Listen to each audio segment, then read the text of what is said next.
The 2023 Formula One season resumes next weekend following the European summer break.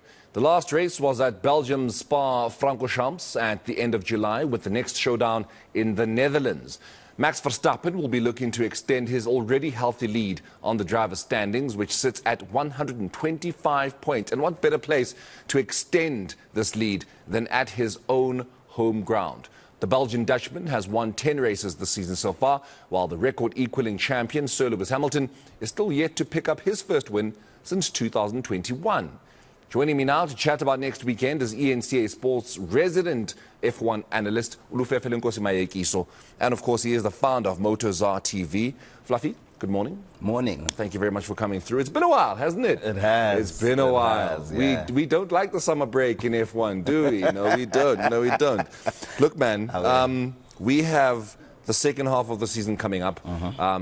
I can anticipate some car changes have been made. Usually around this time, you get a Mercedes waking up from whatever slumber they've been in for the first half and fixing their car. You've got Red Bull saying that we are taking this championship one way or another.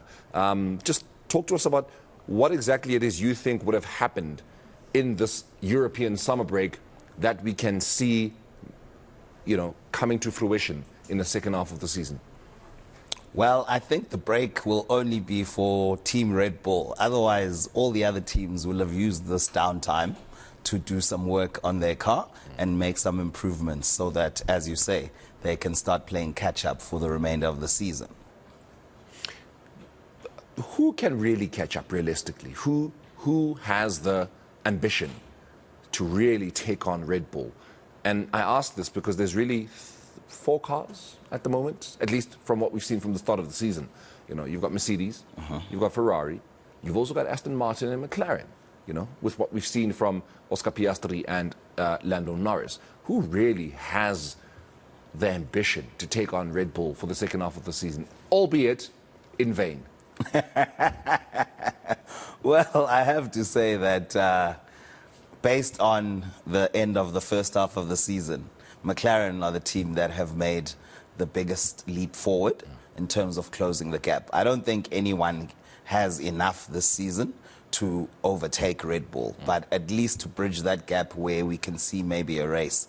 So McLaren will definitely be the team with the momentum.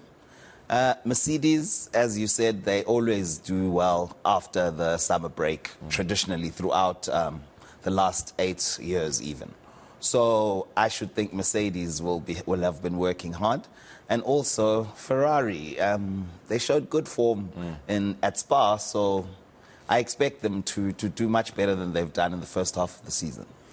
12 races that we've had, 10 of them won by Max Verstappen, 2 of them won by Sergio Perez. Nobody else has won any race this particular season. It's a Red Bull show, it's a Red Bull season. Do you at any point expect any other driver that is not from Red Bull to win a race this season? Well, it's unprecedented that one team wins all the races in a season, especially in a 22-race season. So anything can happen in F1, but the early indications are that... What does it take for anything to happen? What will it take? And I mean, the obvious answer will be Max Verstappen crashes. It will have to be a collision between the two teammates, the Red Bull teammates, like we saw in Spain 2016 between Sir Lewis and Nico Rosberg for Max Verstappen's first race win.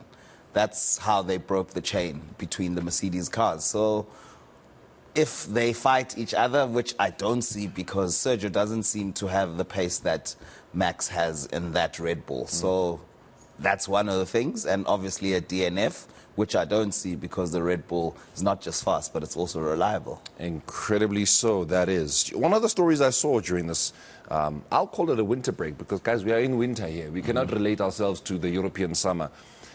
Valtteri Bottas says he's going to stay with Sauber, that he's not really, like he's looking at that particular change to Audi and whatnot, but he's going to commit his future to the transition. What do you make of that? Whew, it's not easy to enter into F1 as a new manufacturer. So Audi, even if they do come into the sport in 2026, it could take them a minimum of 4 years to start competing for race wins, championships, etc. So Valtteri can stick it out, but for me, I feel as though his younger teammate, Zhou Guanyu, is the one that they should be focusing on in terms of the future, based not just on age, but the performance of the Chinaman, because he's really doing well, I think, this season, especially. Ferrari wants Sir Lewis Hamilton. Sir Lewis Hamilton is not accepting those advances from Ferrari. And I think a great portion of the world want to see Sir Lewis Hamilton in a Ferrari car breaking what Bernie Ecclestone considers to be a Michael Schumacher record, even though it is, you know, a two-man record of 7 world titles. They've made bamshelile baye bamshela bathi mamela mfethu zap, and it's being reported that he said no to their approach. You're a Sir Lewis Hamilton fan, you're a Mercedes fan, but you're also a fan of Formula One. Talk to me about how this is playing out right now. Well, to be honest, I only heard it from you off air because I didn't know that John Elkann, the CEO of Ferrari, had actually approached Sir Lewis. For me, personally, I would love to see Lewis in a Ferrari. Yes, he's done a lot of racing with Mercedes because he's been with McLaren, who were with Mercedes from age 13. But there's nothing wrong from him coloring outside of the lines. If Mercedes, maybe the relationship is not where it used to be. And as far as I know, it's a lifelong dream for him to drive a Ferrari. So I'm surprised that he's actually said no, but he is a loyal chap. So it's not really a surprise that he said no to Ferrari.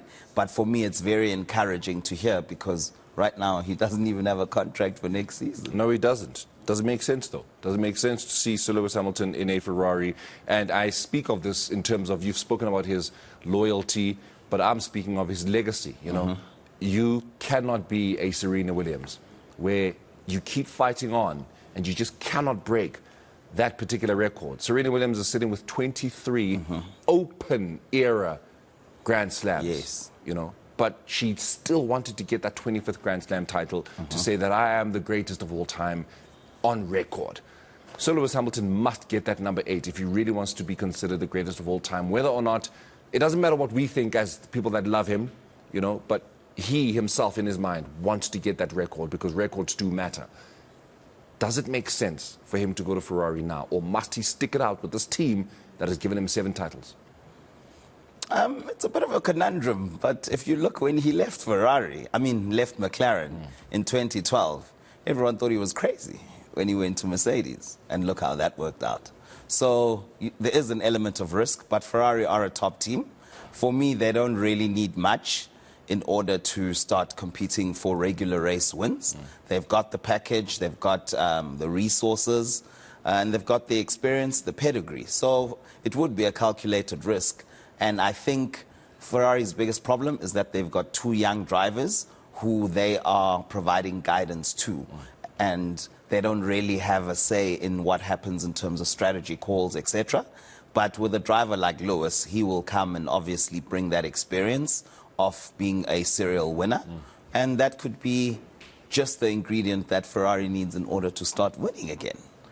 There is one more thing I wanted to say. I forgot now. While you think about it, yes, talk to me about Lando Norris and Oscar Piastri and McLaren. It was fleeting in our chat about them in terms of how McLaren is potentially the team to compete with Red Bull for that first race win outside of Red Bull. Who takes it, Lando or Oscar?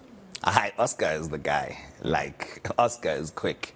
And I don't know if you saw the comments from Lando Norris saying that at the back of his mind he's considered leaving the team if they don't start competing for race wins. Now, if he had said that, say, 8 months ago, then it would be plausible. But now, I mean, he is publicly criticizing the team, which has shown such progress, because I don't think there's any team that has made a step forward more than Ferrari this season. And I remembered my point now. Did you see the article where Felipe Massa is challenging Sir Lewis's first title at McLaren? I did. So what this may mean, should Felipe's appeal be successful, that Lewis is going to have to win 2 more to have 8.